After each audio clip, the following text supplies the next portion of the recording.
During this morning's passage, he presents a very pointed question. He asks this question, do you believe this? Do you believe this? And in many ways, as we read through this passage, as we look at what it says, we'll start to recognize that the words of this passage will start to kind of jump off the page. We'll recognize that those very words, that question is a question that we're essentially being asked. Do you believe this? And the this, right? Like what is the this exactly? The this has to do with Jesus' identity, who he is. He's basically asking us, do you believe in whom I'm claiming to be? Now, we haven't even read the passage yet, right? So you might be thinking, Pastor Michael, like I'm not sure if I'm ready for a question like that. Sounds kind of intense. And I know there's some new faces that have been here this morning. Welcome, glad you're here. We're right in the middle of a sermon series right now, investigating that key question. Who does Jesus claim to be? Who does he claim to be? Not just like what do people say about Jesus, but who does Jesus claim to be? Who is he revealing himself to be? And if you've been following along through this series, then you'll start to recognize that there's been like a growing tension through these last few weeks as we've been working our way week by week through the Gospel of John, because Jesus is making claims like, I am the light of the world, and I'm the good shepherd last week. And these claims, they get Jesus in a lot of trouble. Like these are not neutral claims. Many people heard what Jesus was saying about himself, and they got upset. Started yelling and called him demon-possessed, evil. They tried to murder him twice already, right? And so as we build towards Easter, as we keep moving forward in this series, like it's starting to get intense. What Jesus is saying is polarizing about his identity. And don't worry, this morning will not disappoint, okay? This might be the most polarizing ultimate claim he makes so far in the series. What Jesus is going to claim this morning has the power to utterly change the course of our life, to change us as we walk out the doors. Now, our passage this morning comes from the Gospel of John, chapter 11. You can start turning there, getting yourself ready. And there are three key moments that we need to highlight in this passage. Three key moments. First one, Jesus is going to do something confusing. The second one, Jesus is going to make a claim. The third one, Jesus is going to perform a sign. It's confusing, there's a claim, and there's a sign. These three key moments. And all three of these key moments in the passage, they all revolve around who Jesus is claiming to be. And we'll need to look at all three if we really want to understand what Jesus is trying to get at. Why it is he would ask that question. Who do you believe? Do you believe this? Okay, so let's start by just getting confused. Looking at the first key moment, so that ultimately we can understand the passage, okay? That's the course ahead of us, that first key moment in chapter 11. In chapter 11 of John, it starts out, Jesus' good friend Lazarus is sick, and Lazarus' sisters, they're getting worried, right? He's not looking too well. He's not doing good, and so they send word to Jesus, Lazarus is sick. Now, this is where we start to get confused, okay? Because Jesus purposefully waits 2 days. Like his friend is on his deathbed, and he's waiting before he goes to visit him. But by the time that Jesus arrives, Lazarus is already dead. And it's like, Jesus, what are you doing? What are you doing? Like, why would you wait? This was an emergency. Why would you allow this to happen? Now Lazarus is gone. And in the midst of all this confusing situation, Jesus makes a confusing statement. John 11, verse 14. So then he told them plainly, his disciples, Lazarus is dead, and for your sake, I am glad I was not there, so that you may believe, but let us go to him. So that you may believe. Do you believe this? Now, if you thought that was kind of a confusing statement, like why would Jesus say that? Confusing things are happening. Just listen to what happens next. Even more, right? Verse 17. On his arrival, Jesus found that Lazarus had already been in the tomb for 4 days. Now, Bethany was less than 2 miles from Jerusalem, and many Jews had come to Martha and Mary to comfort them in the loss of their brother. When Martha heard that Jesus was coming, she went out to meet him, but Mary stayed at home. Lord, Martha said to Jesus, if you had been here, my brother would not have died. You know, it's interesting. As you continue on in chapter 11, you're going to notice that Jesus has an encounter with Martha's sister, Mary, and they both say verbatim the exact same words, the same response. Lord, if you had been here, my brother would not have died. Now, there's like palpable tension here, right? In this passage. If Jesus loves Lazarus and has the power to heal, why didn't he stop this? Why didn't he stop this? You know, this same tension, this same confusion we're experiencing in this passage, maybe you've had it before. You asked Jesus, like, Jesus, why didn't you show up when I needed you? Jesus, you could have stopped this. Like, why didn't you? Jesus, where are you? Now, this tension and confusion that starts this passage, it's intense. And everyone is struggling to understand what Jesus is doing. Because everyone in the story up to this point is operating under an assumption. They're making an assumption. And it's that death is the end of the road. Jesus' actions are confusing. Because fundamentally, death is confusing. Like death feels final, ultimate. Death feels like this impenetrable fog, right? Our human understanding stops at the edge of the grave. Now, Martha does have a vague, sort of far-off hope. She talks about in this passage. Martha believes there is something on the other side of that, like that fog of death, okay? But it feels really far away. And that's why she says the following when she's talking with Jesus in their conversation. Pick it back up at verse 21. Lord, Martha said to Jesus, if you had been here, my brother would not have died.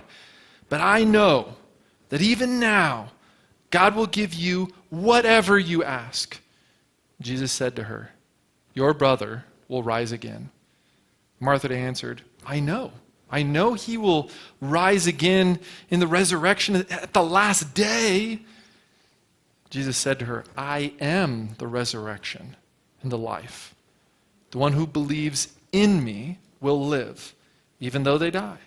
And whoever lives by believing in me will never die. Do you believe this? Now, all this tension and confusion that kind of starts chapter 11, it leads to Jesus revealing something about himself, his identity. It leads to the second key moment of the passage, right? Where Jesus makes a claim. He makes a claim. We just read it. Jesus claims, I am the resurrection and the life. And you know, this is the part of the passage that is always a bit convicting. Because Martha just made like a beautiful, grand, theologically rich statement, right? Like she said, Lord, if you had been here, my brother would not have died. But I know that even now, God will give you whatever you ask. Like, wow. Martha's been going to church, right? Like, she makes this amazing statement of faith. Jesus, I know that you can do anything. It's like, what more is there than that? But yet there still seems to be something she's missing. Something that hasn't fully matured about her faith. Listen to Jesus' response. Verse 25, Jesus said to her, I am the resurrection and the life. The one who believes in me, will live, even though they die. And whoever lives by believing in me will never die. Do you believe this? Do you believe this? Now, in the original language, Jesus literally says in that passage, whoever believes into me, into. It's like, what does that mean? We translate it as believe in me, but believe into me. And that sounds odd, right? Like, what is Jesus getting at here? There's something he's picking at right there. Well, in the original language, original Greek, the word here that we translate as believe, right? It's the same word. It can be translated as trust. Trust. See, Martha makes this truly amazing statement of faith right before Jesus says these words. She believes that Jesus can do anything, right? But Jesus highlights something seemingly small. Martha, you believe that, but do you believe into? Do you believe in me? Do you trust me? Do you trust me? Look, I remember growing up, going to summer camps as a kid. And going to summer camp, we would always do this thing, on day 1 or day 2, where you would get up on a picnic table, the tall part, and you would do a trust fall. Anyone ever done trust fall? Know what that is? Oh, I hear giggles. Trauma, right?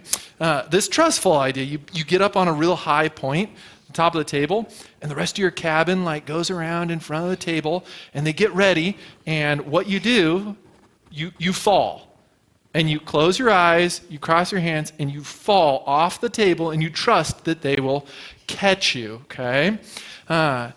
It's kind of scary. And it's not uncommon for a camper to be up on the table, kind of like knees locked, like they're stunned. And it's usually at that moment where the cabin counselor comes along with a gentle voice, says, "What's wrong? Don't you believe that we can catch you?" It's like, well, of course I believe that you can catch me. That's not the problem. The problem is I don't believe in you, right? The problem is that I don't trust you. As we think about Martha in our passage, you might believe that Jesus can do anything. You might believe that Jesus is God in the flesh. But do you believe in him? Do you trust him? Do you trust that he'll catch you? Because look, don't miss this. Martha is looking out into that impenetrable fog of death. She knows there must be something on the other side of it. There must be some sort of far off hope. I believe in something after death. What more is there than that? Jesus says, I am the resurrection and the life. The one who believes in me will live, even though they die. And whoever lives by believing in me will never die. Do you believe this? Jesus is describing the ultimate trust fall. Martha, you believe that I can catch you. Do you believe in me? Do you trust me? That ominous question Jesus asked Martha is the same question he asks us. Do you believe this? Do you believe in me? Do you trust me? Now, John chapter 11 is a powerful passage. There's even more to discover in there. Lots happening. There's this moment where Martha, her other sister Mary, comes along. Jesus weeps with her, enters into the pain, the grief that death causes.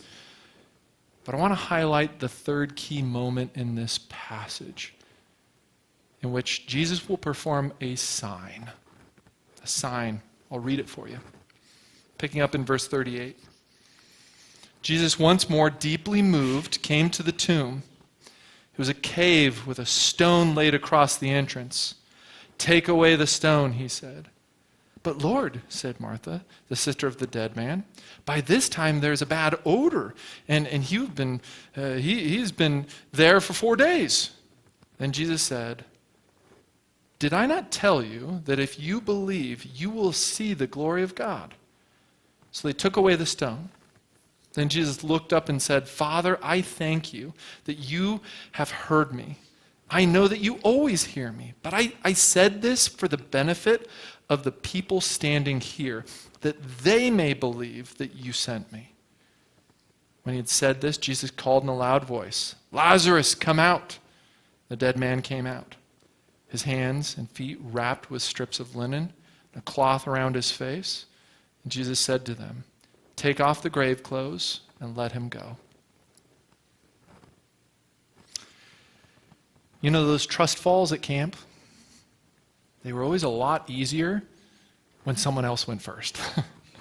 When you got to watch someone else do it beforehand. You know, Jesus claims to be the resurrection and the life. And then Jesus proves that he's the resurrection and the life. He shows us that we can trust him. And these three key moments in our passage, the confusion, the claim, the sign, they are describing this process that is happening where someone is going from knowing that to believing in, trusting in. You know, maybe you've been following along since the beginning of this sermon series. And if that's you, you already know that Jesus claims to be God. You already know. But there's a difference between knowing and trusting. It's one thing to know who Jesus is claiming to be. It's another to believe into, to trust in who he's claiming to be. So how do we move from knowing to trusting? You know, those key moments in the passage, those three key moments, they're sort of the landmarks we need to understand how to go from knowing to trusting. That first landmark, that first key moment is to recognize the tension and confusion. Recognize where we're at, that starting. Like, part of why it's hard to trust Jesus is because he's asking us to trust him with something beyond the fog of death. And sometimes we're a lot like Jesus' disciples in this story. We've grown accustomed to an assumption. We've adopted an assumption that death is the end of the road. That death is the end of our story. That death is somehow permanent. And with that assumption, of course, we're going to be confused. We're going to be confused and ask, like, Jesus, why didn't you stop Lazarus from dying? Like, Jesus, I know you can do anything. If you would have been here, you would have never let this happen. Have you grown accustomed to the assumption that death is the end of our story? If you want to move from knowing to trusting, apply this first moment. Wrestle with this first moment. Recognize the assumptions you've potentially made regarding life and death. Like, what do you actually believe happens when we die? Are you trusting, what are you trusting in right now for your future? After we experience that first key moment, a little bit of the confusion, the wrestling, the tension, we're ready for the second moment, and it's to hear Jesus' words, to really hear Jesus' words.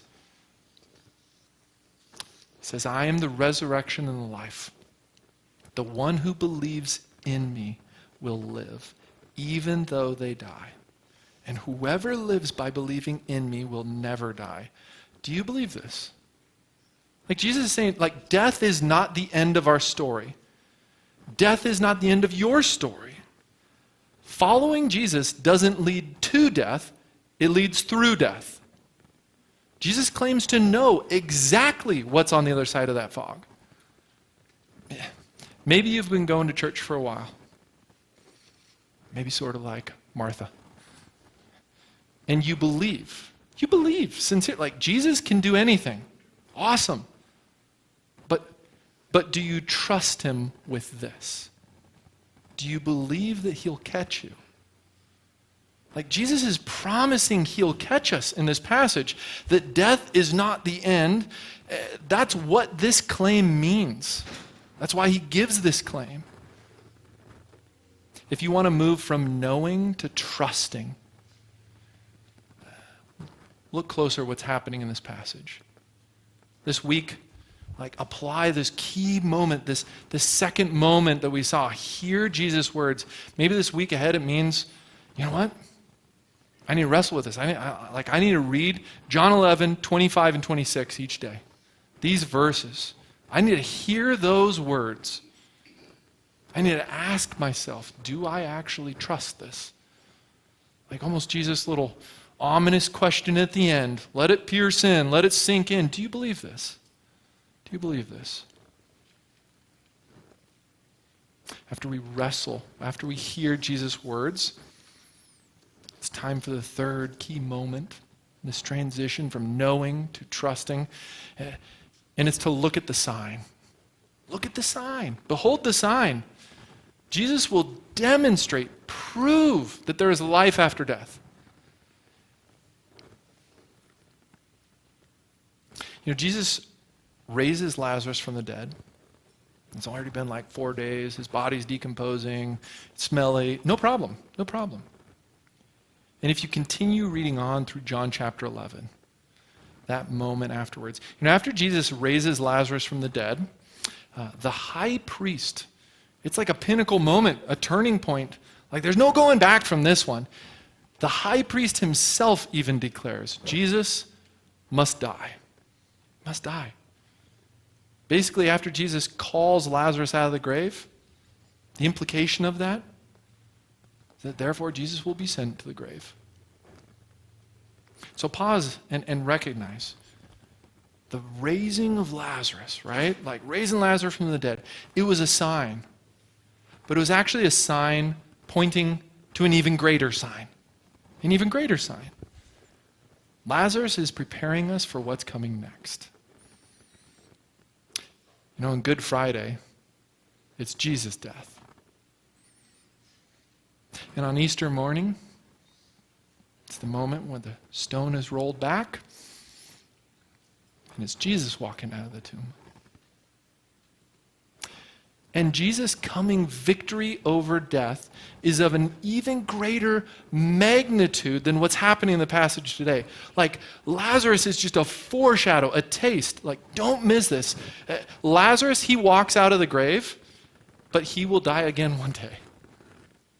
Jesus walks out of the grave, and it's death that dies. Lazarus' miracle delayed death, Jesus' resurrection defeats death. This week ahead, begin preparing your hearts for what's happening, for what's coming in Easter in just a few weeks. Look at the sign. Jesus will demonstrate, prove that there is life after death. On Easter, he will simultaneously prove that he is the resurrection and the life. We have these Easter cards. Invitation card to Easter. Joe mentioned it earlier in the service. And I know for me, personally, I like keeping one of these in my pocket. I keep reaching in and grabbing it. Because I know for me, I need a daily reminder. A daily reminder of what we've talked about so far. A reminder of what's coming at Easter. Every time I grab the keys, I got to be reminded, man, Easter's coming. Jesus' resurrection and life, he promises. He'll prove. As we draw closer to Easter, as we draw to a close in this message, I got my Easter card in my pocket. And thinking about today's passage, what's in store for us, it's that constant reminder, constant reminder. After raising Lazarus from the dead, Jesus answers a question that we all carry. Is there anything beyond the fog of death? And Jesus definitively answers, yes. Yes. Coastal cities will oftentimes are big bodies of water. They'll often get weather influxes and have really thick fog, mornings, evenings, the weather conditions. And this thick fog, it can be quite treacherous for sailors. Sailors can leave one day, be out at sea, come rolling into the coast, and all of a sudden the whole coastline is just a big blanket of fog. And before GPS tracking, it would be pretty treacherous, dangerous. You'd be drawn closer and closer to your destination, but you don't really know what's on the other side of that fog, right? Like, is this the safe harbor, the port? Am I there? Is this just a giant pile of rocks that I'm going to shipwreck on? And so to help ships navigate the fog, the townspeople would go through and they would build these lighthouses, okay? These navigational beacons that would help cut through the fog, help ships find their way.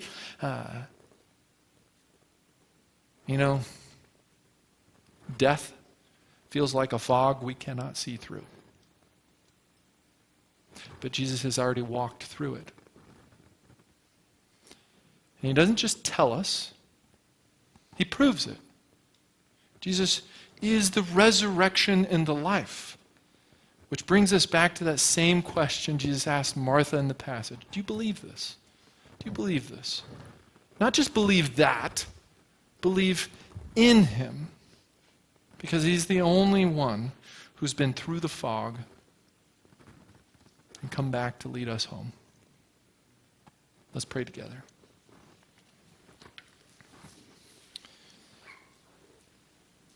And Father, as we approach this passage, out of all the I am statements we've had so far, this is always the one that's the most convicting, at least for me. It's because this is a different kind of I am statement. In the last few I am statements, Jesus is preaching to the crowds. But in this I am statement, he's preaching to the choir. He's preaching to his church. He's preaching to his disciples. He's preaching to the Marthas who say, man, Jesus, I believe that you can do anything. Jesus, I believe that you are God.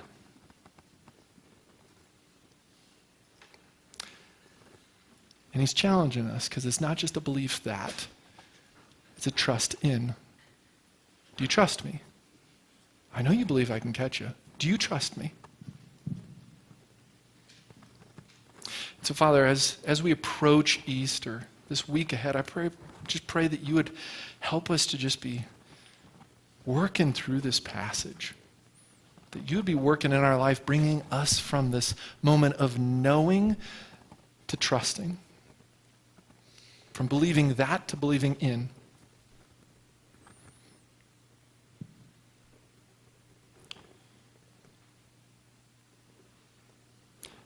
Jesus, I pray that this week ahead, you'll be working in our hearts, preparing us for Easter.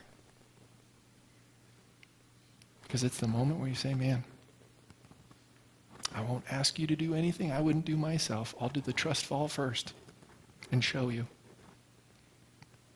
Do you believe in me? Do you believe this?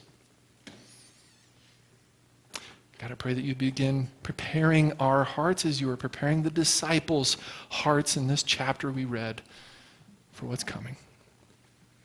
I pray this in Jesus' name. Amen.